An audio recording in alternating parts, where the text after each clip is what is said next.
Hello everyone, this is Jeff Blankenship with HEB Instructional Technology, and this is an overview of how to copy your computer files to your district Google Drive.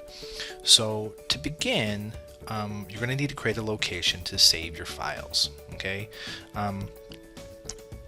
you'll notice down in the bottom left-hand corner of your computer screen that you have your Windows button that you're used to seeing down there, and just to the right of that, or someplace in this row of icons, you will see a yellow file folder. If you put your mouse over it, it should say File Explorer.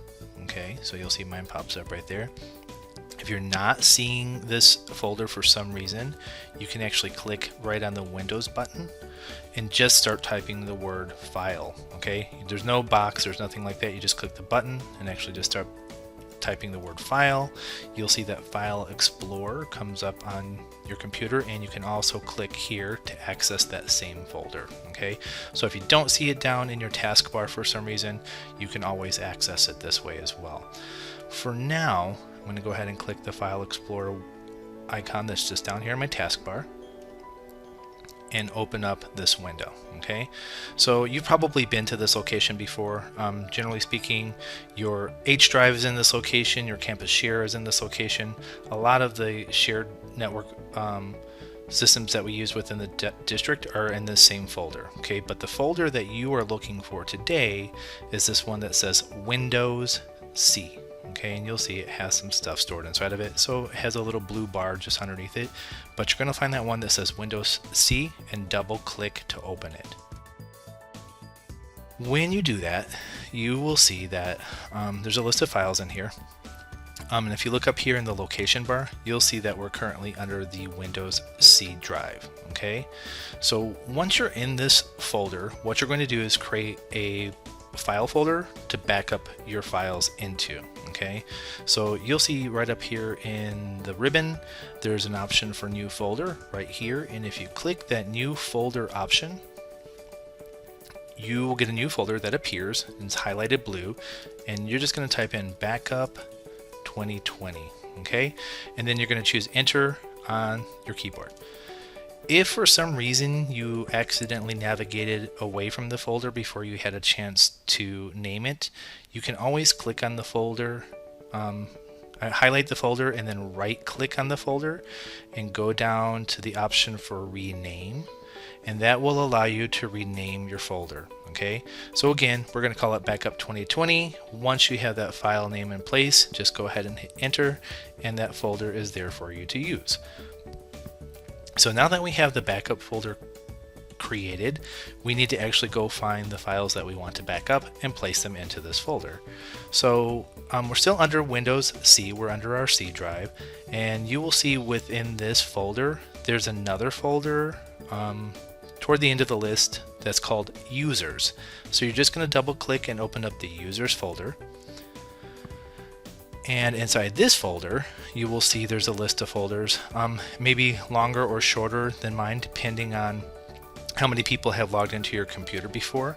But you'll see right now I'm under the C drive and I'm under the users folder. Okay, in this folder, you should see a folder that has your district ID listed. Okay, so I see mine's listed here. Yours will be listed as well. Okay, so you'll see there's JD123456. That's the folder that I'm going to open. When I open that folder, you're going to open the one that has your district ID on it. You will see there's several folders inside of this one. Okay, so these are the files that we want to copy. These are the ones that we want to put into our Backup 2020 folder. So to select all of these files, there's a couple different ways you could do it, but the easiest way to do it is just using a keyboard shortcut that is called Control A. So what you're going to do is just click on the white part of your background. It doesn't matter where you click, you're just making sure that this is the active window, and then you're going to choose Control and the letter A on your keyboard. You're going to hold them down at the same time. So Control first, and then holding down Control, choose the letter A, and that will highlight all of the files within this folder. Okay, once they're all highlighted, you want to make sure that they're all blue. You're then going to hold down Control again, CTRL, which is in the bottom left hand corner of your keyboard, and you're going to choose the letter C, like copy. So Control C. Okay, Once you've done that, these files have been copied and they're ready to be pasted where we would like. So we created that Backup 2020 folder earlier. We're going to go back to that Backup 2020 folder, and there's a couple ways that you can do that. You'll notice over here on the left, I have Windows C listed right here. Okay, and at the top under my location bar, you'll see that Windows C is listed right up here as part of the file path. You can click in either location. I'm going to click right up here on Windows C, and when I do that, I'm taken back to my C drive. Okay. This is where we created our backup folder earlier. You'll notice that it's been moved to the top of my file structure just because it tends to alphabetize the list. So I'm going to go ahead and click the option for Backup 2020. And when it opens up, you'll see that that folder is empty. Okay, so again, just click anywhere on your background. It doesn't matter where, just to make sure that that window is active. And now we're going to choose Control and the letter V as in Victor to paste our files into this folder. So you're going to choose Control, bottom left hand corner of your keyboard, and the letter V as in Victor. And you will see that the files get pasted in. You'll see the progress bar pop up. Depending on how many files you're copying in, it could take longer or a shorter period of time than mine took. I don't keep a lot of files stored locally on my computer, so it didn't take that long. But it would not be uncommon for it to take as long as 30 minutes if you have a lot of files on your computer. So once you have these all copied into the folder, you'll notice that it has successfully been copied. Here's my Backup 2020. Here's all the files that I brought in. Okay, make sure, just kind of take a quick look at them and make sure that none of your folders have a little arrow icon on them. If they have arrows, and it would be all of them, it would probably be like an all or nothing kind of thing. If there's an arrow, it's been created as a shortcut instead of an actual file. So if you see the arrows on there, just go ahead and delete them. And you can just repeat this process, and it should then copy the actual files. So you want to make sure that your yellow folders are just solid yellow and they don't have a little arrow icon in the corner of them. So after giving that visual check, assuming everything's okay here, we're ready to go to the next step. So we have our files backed up, we put them into a folder, we're now ready to move them into the Google Drive environment. So I'm going to go ahead and shut this window down. And I'm going to go ahead and open up Google Chrome. So when you open up Chrome, it will take you to your ClassLink page. So I'm going to go ahead and choose that option for sign in with ADFS. If you have another way that you get to your Google Drive, that's totally acceptable as well. You just want to make sure that you're logging into your district Google Drive. Okay, so I'm taking here to my screen. I'm going to put in my credentials and choose sign in. Alright, and once you land on the ClassLink page, you're going to find that Google Drive icon, and you're going to select that to go to your Google Drive. And when you do that, ClassLink will make the magic happen, and it's going to take me over to my Google Drive environment. So we'll just give it a couple seconds to finish up. So once you land on your Google Drive page, you'll see you're in your Google Drive environment. You'll have all your files and folders that you're typically used to seeing in the Drive environment. If you don't use it that often, you may not have that much stuff in there, and that's okay. So for our purposes today, we're just going to take that backup folder that we created on our computer, and we're just going to move it directly into the Drive environment. So over here in the top left hand side, you'll see you have the Drive icon, and just underneath the Drive icon, you'll see you have a button that says New. It has a big multicolored plus sign on it and the word New.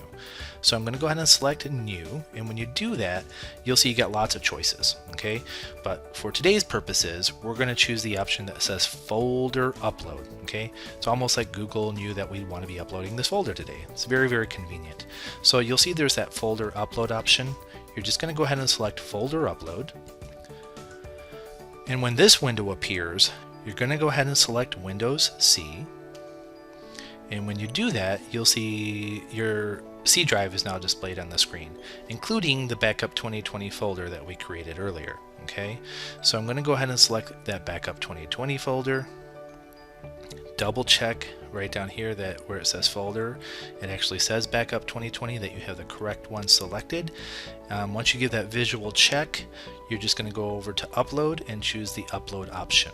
Okay, and you'll see right up here a little window popped up, and it tells me that you're getting ready to upload 1,139 files to the site.